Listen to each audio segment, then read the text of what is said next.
बृहस्पतिवार की कथा। किसी गांव में एक साहूकार रहता था। उसके घर में अन्न, वस्त्र और धन की कमी न थी। उसकी स्त्री बहुत कृपण थी। वह किसी को भोजन न देती और सारे दिन घर के कामकाज में लगी रहती। एक समय एक साधु महाराज वहां से होकर गुजरे।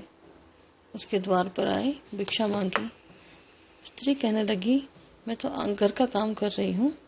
इस कारण साधु महाराज से कहने लगी, इस समय तो मैं घर लीप रही हूँ, आपको कुछ नहीं दे सकती, किसी अवकाश के समय आइएगा।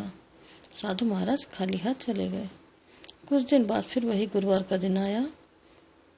साधु महाराज आए और भिक्षा मांगी। साहूकार ने उस समय भी उस लड़के को खाना खिला रही थी। कहने लगी, महाराज मैं क्या करूं, अवकाश नहीं है, आपको भिक्षा नहीं दे सकती। तीसरे बार भी महात्मा आए और उन्हें उसी तरह टालना चाहा तो महात्मा जी कहने लगे, यदि तुमको बिल्कुल ही अवकाश मिल जाए तो क्या तुम मुझे भिक्षा दोगी? साहूकार ने कहा, हाँ महाराज, यदि ऐसा हो जाए तो बड़ी कृपा होगी। साधु महाराज ने कहा, मैं एक उपाय बताता हूँ, तुम वैसा ही करना।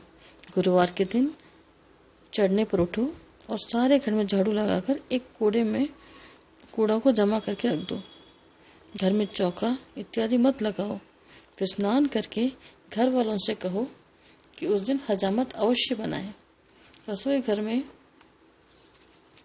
चूल्हे के पीछे खाना रखा करो, सामने कभी न रखना। सायंकाल को अंधेरा होने के बाद दीपक जलाना। गुरुवार को पीले वस्त्र मत धारण करना, न पीले रंग की चीजों को भोग चढ़ाना। यदि तुम ऐसा करोगे तो तुमको कोई घर का काम ही नहीं करना पड़ेगा। साहूकार ने ऐसा ही किया। बृहस्पतिवार के दिन वह दिन चढ़े उठी, झाड़ू लगाकर कूड़े को जमा किया और पुरुषों से हजामत भी बनवाई। भोजन बनवाकर चूल्हे के पीछे रखा।